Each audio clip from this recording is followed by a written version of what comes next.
perjalanan akhirat nanti. Andai kata kita tidak punya bekal, kita sudah mati di alam kubur, siapa yang melihat kita, siapa yang menemani kita? Karena di alam kubur kita merasa kesepian, disitulah terdapat kepedihan, penderitaan, dan segala siksaan. Tidak ada waktu tanpa siksaan, dan tidak ada waktu tanpa jeritan.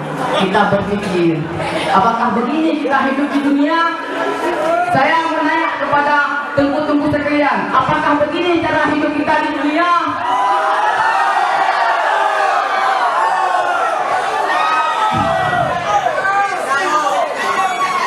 Dan apalagi kita dalam kubur banyak siksaan, nanti apalagi kita menjelang di yaumil mahsyar, nanti kita pasti terdapat